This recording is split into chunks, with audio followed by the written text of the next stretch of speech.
Thank you for listening this afternoon and this morning. This is Brad Straley with Jacksonville for Life, and we're going to be talking about local pro-life issues here in Northeast Florida. And thank you very much for our folks at WQOP 1460 to allow us the time to do that. Today we're blessed to have Roger Phillips with Life Services. Roger, thanks for joining us. Glad to be here, Brad. Thank you for the invitation. Oh, our pleasure, our pleasure. You guys do the heavy lifting. We want to sit there and talk about all the things that you guys do well to promote a culture of life in Northeast Florida. When was Life Services founded?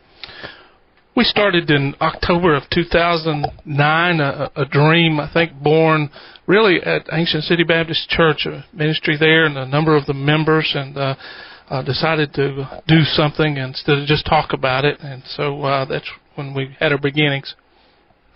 Now, how long have you been with Life Services? You know, I'm a newcomer.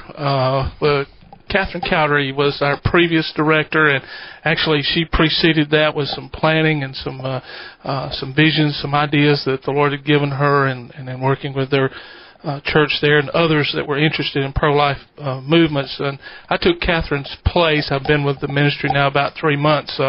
Catherine's been gone. She was absent for about 6 months before I got there, so hope she's doing well. She left to be a caregiver for her mother.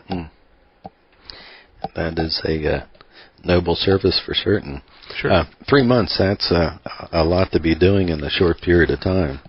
It sure is. Who would have thought that transferring from a church ministry position as a pastor to a job like this? I first saw the ad and the description of what was being required, and I thought, well, I can do that. And as time goes along, I'm not quite so sure that I'm quite so quick to say that. It's a difficult thing, multifaceted, and takes on a lot of different components. Yeah, it does. I still think we're talking about ministry. We're ministering to the young mothers. Obviously, the life of the unborn child. You know, there's a father involved. Most likely, there's grandparents involved, and society as in general. 58 million babies killed since 1973. Even lost people, such as the Wall Street Journal indicates that Social Security is bankrupt because there's 58 million people not paying into the system. Yeah, well, the interesting thing about that, when I first took the position and we were gathering together and I was talking to our board of directors, and they were trying to determine whether they would call me, and they looked at me and said, well, Pastor, would it be all right if we called you Pastor? And I thought, what a wonderful thing to really be referred to. And so I said absolutely, because I really feel called to be a pastor, to minister to people in a time of crisis, and to be there to help them. Not that I'm going to make that decision for them, because really that's not possible. The Lord calls us to be responsible people and to answer His gospel call first of all, and then to make the choices. And we're all victims of our own decisions to some degree. Sometimes circumstance plays a part, but to be a pastor, to walk with people through those difficult times of crisis is really a joy and a pleasure, and the call that the Lord has placed on me.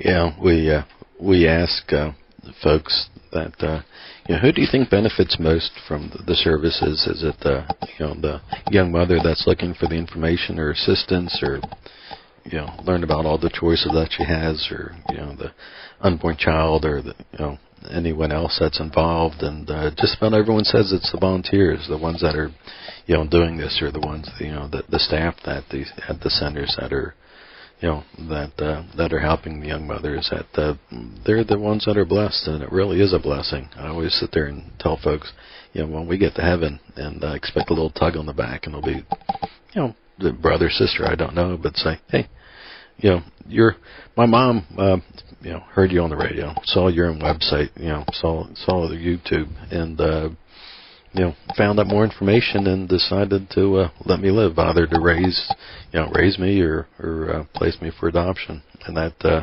that's all the blessing in the world that anyone needs. Yeah, that's exactly right. Brad, we hear that story over and over of volunteers and workers that come in and interact with clients, and and there's usually some emotion and some sharing, and you find that interaction just so beneficial to know that the Lord has brought you to a certain point, a certain stage in your life at just the right time and the moment in history when that person needs you, and to be able to be obedient to that point is just an amazing blessing. So you're absolutely right. I agree. Let me ask you this about your mobile unit. How does that work? Hey, it's really been a blessing to work with Image Clear Ultrasound. That's an organization founded in Akron, Ohio. That's really an umbrella organization. We're affiliated with them. And with Life Services, we sponsor this mobile unit that says ICU all over the outside of it. And so just when we pull up in a parking lot or something and put our signs out, people are curious about that. They see something that's different that draws them to it, and then they begin to sort out what it is. They may not stop the first time they see it. They may tell somebody else about it. And over time, they get used to where we're going to be and where we're located. There's other ways that they can find that out. But at that point of crisis, the Lord will use that also, I think, to kind of communicate those ideas and that information. And they call and make an appointment, which they can do, or they can just stop by when we have been someplace that they're familiar with, and that they can come and receive the kind of information that they truly need to help them. Most people don't necessarily come looking to terminate a pregnancy. They're looking for someone to support them in the decision that they know is right and that the Lord would have them to make. And that's where we come in to support them. And we have a lot of tools to do that. A free pregnancy test, that ultrasound is an amazing tool. They say 85% of young women that see that baby on that picture in that ultrasound will make a pro-life choice after that. And just to have that privilege and to counsel with them, to be there at a point of decision that they're really wrestling with. And I think you and I both know that those are times that the Lord can use to kind of open us up to some spiritual concerns and some questions that are going on for us, and we're able to step through that door when it's open to present the gospel. We see people saved. We see people drawn back to the Lord, and we see that family unit becoming a stronger unit instead of a broken unit. Amen. And it's a beautiful mobile center, and right on it is free pregnancy and ultrasound, and two things that I know as far as young mothers that contact us. So those are the things that they're looking for when they're going out on the website, and free testing, free ultrasound, and it's great that you guys offer that. Now you talked about the pregnancy testing and ultrasounds. What other programs do you guys offer? Well, that idea of support, just to be there, to be a listening voice is another thing that we have the blessing of doing. After that initial contact with a client, then we're able to support them in some other ways. We provide some education services, some small group sessions where they can actually deal with what it means to become a parent. How do they become prepared for that? What are the tools and the things that they need through that? We have a baby's boutique when we use that as a motivational tool to get them to come to those classes that we think will be very, very helpful as they attend those classes, and as the father of the child becomes involved, and we hope that he does, then he can attend and participate as well. Kind of doubles up the motivational factor, the incentives that we're able to do, and so they can actually take the credits that they're picking up. We call it baby bucks, and they can spend that money that they've gathered together because of their participation, because of the work, the homework they've done, and so forth and so on. And they can go into our boutique and they can do shopping. They can buy baby clothes. They can buy diapers. They can buy a number of things. They can buy baby furnishings, the bed or the crib, or the little playing mechanism there that children often benefit from. So there's a lot of things, and we offer those. Typically, those are in our administrative offices, which are located on the campus of Ancient City Baptist Church. We're on the second floor in the education building, and that's a great blessing to me every day, just to be able to go into work and in that beautiful downtown St. Augustine setting. That is a blessing for certain. We talk, we hear from the other side, pro-choice. We know the choice that they're wanting the pregnant woman to decide. What kind of counseling do you have when someone comes in and maybe they're 100% certain that they want to sit there and raise a child? Or yeah, I was reading something by Kirk Walden, and he was a little upset that the pro-choice folks had stolen that word from the pro-life movement. There's not very much choice that's made available to that young lady that's really come to the end of her road, and she's coming in just to terminate, just to end things. And the folks that provide that service are really dead-ended right there. I mean, where's the choice? But when you come to a pro-life center, someone that's really interested in helping someone, we try not to be coercive, we try not to be overly persuasive, and we try to explain every single choice that a young lady has. Her choice hopefully will be one that involves saving that baby. Maybe she's not going to raise it herself, but maybe she'd be willing to offer that child for adoption. And in today's world, adoption is something that's very flexible. A parent, a biological mother can play a role in that sometimes. Sometimes she wants to be totally disconnected, and there is those closed adoptions that are available. She may be able to parent, but in a limited, supportive sort of way. There may be a relationship difficulty that's really brought this unplanned pregnancy to a head, to a crisis, and so she may need some help short term. She may need some partnering as she parents that child, or she may actually move to a place where she can grow in that relationship with the baby's father, and that relationship will continue. Maybe if there's not a marriage, that there will be a marriage, and that somewhat modified family would become the solid family that God intended for it to be from the beginning. He knit us together in our mother's womb, and He knew us before we ever existed, and His plan is a magnificent plan. We are the ones that have the problem adjusting to the consequences and the circumstances that in many ways are brought about by our own choices. So we just want to be that supportive role and to provide those choices again.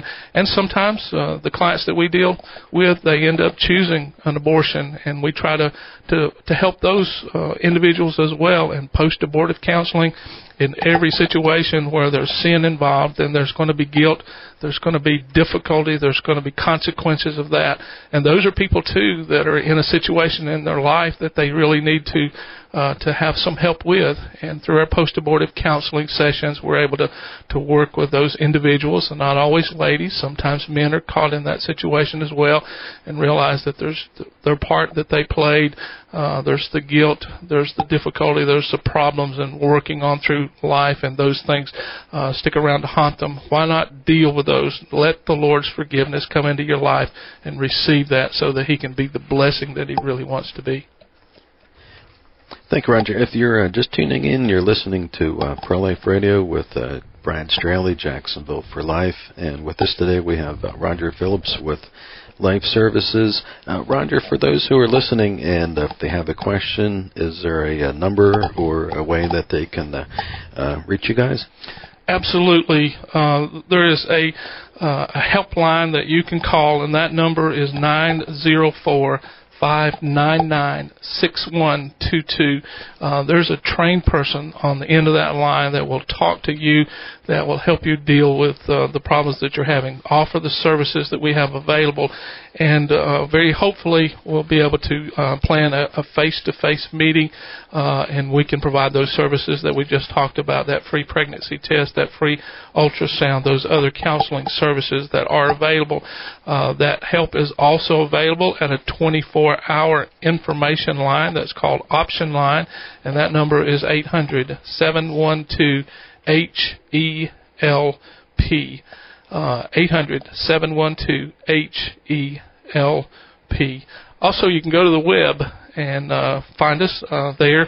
Our website is www.mobilepregnancy-STRLC.com. augustine.com, and you'll be able to find all of that information, read some questions that are commonly asked and the answers to those, and you can make that contact information there. So many opportunities to make a contact with us and to find someone that really is standing by to help. Thank you, Roger. You answered my next question about how much it costs for a pregnancy test and ultrasound, and you said it was free of charge for the... That's exactly right, Brad. It is free, but free to our clients. Let me just kind of play off of that just a little bit. Everything has a cost to it. There is no free lunch, as they say. And so when our clients call, they can do so completely expecting not to have to pay for that service, not to pay for that pregnancy test, not to pay for that ultrasound, not to pay for that counseling that is very valuable and is offered to them. But at the same time, we have to pay for that in some way.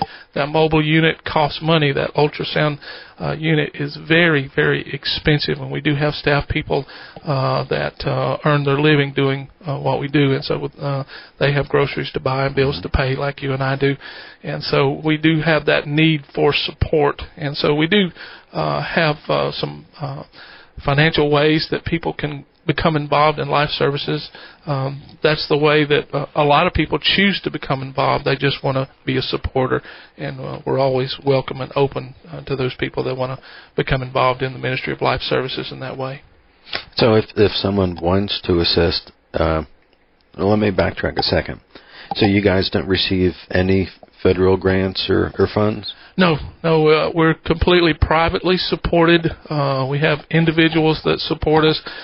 We have businesses that are owned by Christian people that are interested in making a pro-life choice and supporting pro-life causes. And we're very grateful for all of those people that support us in that way.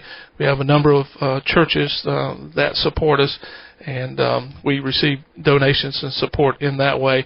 But it seems like the need is always a little bit greater than what the resources tend to be, and so that's that constant effort that we're in.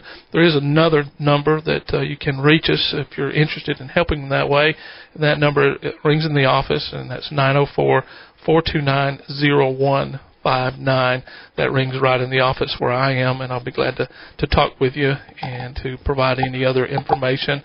We also have a great need for volunteers. Without our volunteers, this ministry would not be able to exist. And so people that have a skill or a gift that God has given them that they want to implement to get involved in doing the work of ministry, they can do that through life services in a variety of different ways. We need drivers. We need people that are willing to run that baby boutique, to sort through that, to organize, to do clerical things in the office, and to help us with fundraising. We have a large banquet, and usually that's in the spring, and that'll be coming up in the spring of 2016. So we're looking forward to that. So a number of opportunities for people to get involved in the work of life services. That is great. Was told years ago by State Representative Don Brewer that not everyone can write a big check. And not everyone can volunteer time, but everyone can do one or the other. Yeah. You talked about the baby boutique. How was that stocked?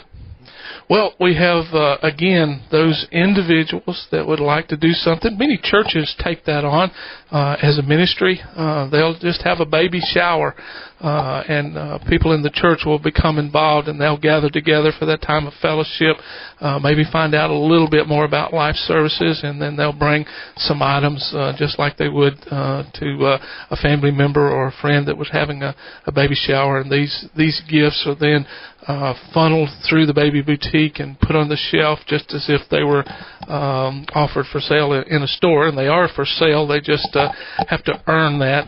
We call the program Earn While You Learn, and we find it a kind of a dual way for people to really multiply what they're doing there, and so that is a way too. And then of course there's always the things that we need. Baby diapers are just an ever constant supply and a funnel, and so we're able to use those anytime that someone would like to donate those. Great. Now, if someone's listening and they want to find out where your mobile unit's going to be located. Calling the office is a great way to do that. Call that helpline. They can go to the website, and again, the website is www.mobilepregnancy-staugustine.com, and they can look there and find that information. The office number 904-429-0159, and we'll provide that information. The client number is 904-599-6122. We try to keep that all over the outside of the unit, so if you see the unit, pull up close enough to read that, you can get that number. Can just do a Google search, and I'm told that we come up pretty near the top when it comes to pregnancy resource centers in the St. Augustine area, so you can probably get it on the internet too. Great, and we'll add it to our website, jacksonvilleforlife.org, as well. Something we were speaking of before the show was the local churches, and you said that some are assisting. How can we get more churches involved and supportive in the pro-life movement, specifically with the life services? Well, that's a tough one. I think in some way we've just got to get this information across to our pastors that this is a critical need. We see the abortion rate that is very much the same in the world as it is in the pew.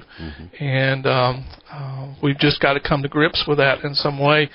So just talking about it, bringing it about. Would you be an advocate? Would you talk to your pastor about the need to get involved in pro-life and helping people in this time of difficulty and the time of ministry?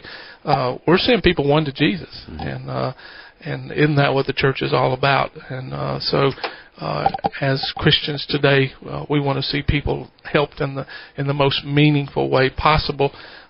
During this time of crisis, then they can have that greater need taken care of. And so a number of different ways, but just individuals being an advocate for the cause, I think, may very well be the answer to that.